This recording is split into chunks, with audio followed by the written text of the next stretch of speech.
Self-delusion. My monologue is an ode to self-delusion. ALC, walking up Capitol Hill, gets accosted by a reporter. Reporter's not being a bad guy. He's not being mean. He's not saying anything belligerent. Asks her a very basic question having to do with voting for Joe Biden and supporting Joe Biden, and whether or not she will be able to get Joe Biden to get pushed in a leftward direction. I laugh uproariously at this answer because it's the answer that every lefty gives me. It's almost a face-saving mechanism. It's as if they can't accept irrelevance. They can't accept that they don't matter. They can't accept that they are the battered wives of the political space. When we were watching the old R. Kelly video, one of the weirdest and the oddest things would be R. Kelly making women just stand in another room. He wasn't necessarily hitting her. He just stand in the other room. And don't come out until I tell you to, even if you have to go to the bathroom. That's lefties. That's the ALCs of the grunge. And she doesn't have to be a woman. I'm saying that could be any lefty that is going to come on this network or any other network and say, we are pushing Joe Biden. And I immediately think to myself, are they delusional, or do they have to get themselves to believe it just to wake up and operate the next day? I think they're deluded, personally. And on top of being self-deluded, I also think there's a fair amount of gaslighting that goes into this argument. Push him with what? I keep asking that, and nobody ever gives me an answer. I bring on one lefty, radicals at points. What do you have at your disposal to push Joe Biden? If Joe Biden takes a dump in your cornflakes, he watches you eat it and then laughs at you, do you go vote for him? And I guarantee you every last one says yes. Yes, he still gets my vote. This is what I must bear for America. I hate to tell you this, but that is the opposite of politics, and I keep pointing that out. If you honestly, full honestly as a lefty, believe that millions of you pulling out of the political space and making a demand about what you want, and honestly, you shouldn't even have to make demand considering what's taking place out in the outside world. Fires, one end of the country, floods on the other end of the country, and in between, what do you got? A pandemic that's eating through 200,000 human beings that didn't have to be that way, but was that way because of the biases that are built into your political institution. And there is no political solution for that. And that's the sad part that they don't want to reconcile themselves with. That whether you're voting for Biden or whether you're voting for Trump, there is no political way out. 88% of Democrats say they want Medicare for all. This is a Democratic primary, right? Joe Biden just recently said he'd veto it.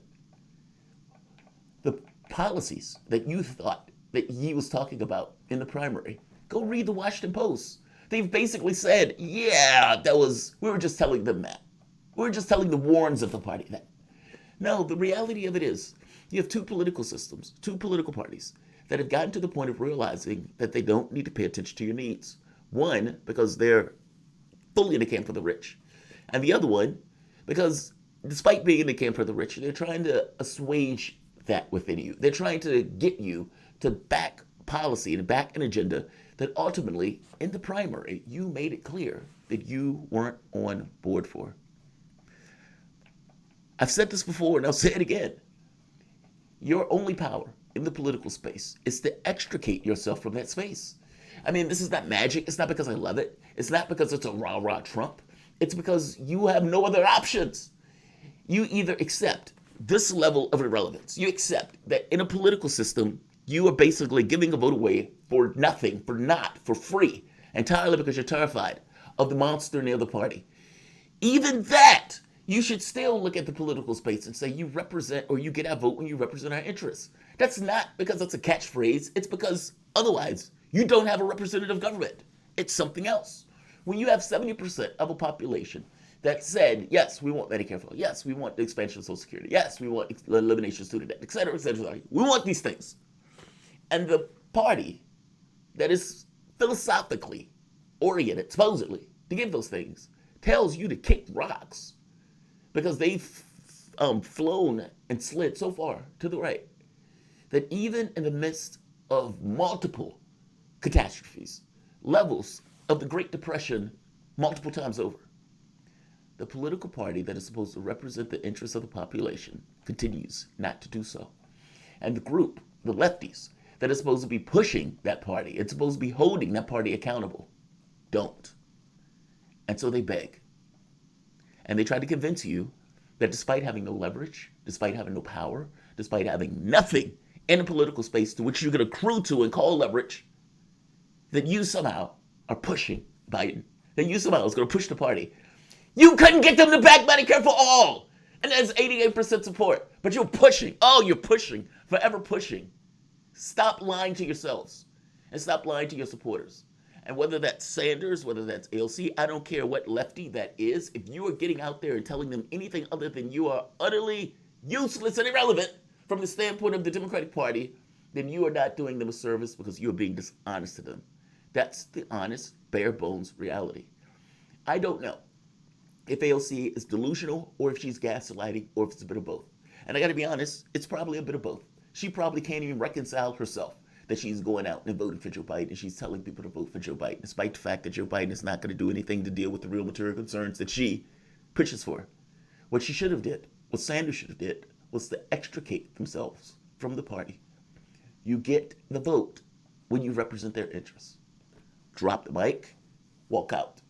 And while they're saying, whoa, what did she just say? What does that mean? When you get the opportunity, you reiterate. There are tens, 20s of millions of people out there who are backing Sanders and backing me, my agenda, left the agenda.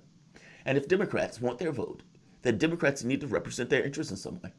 This is an election. The objective of this is for the candidate to go out, get the vote, not the other way around. If it's the other way around, that is no longer a representative of government, let alone a democracy.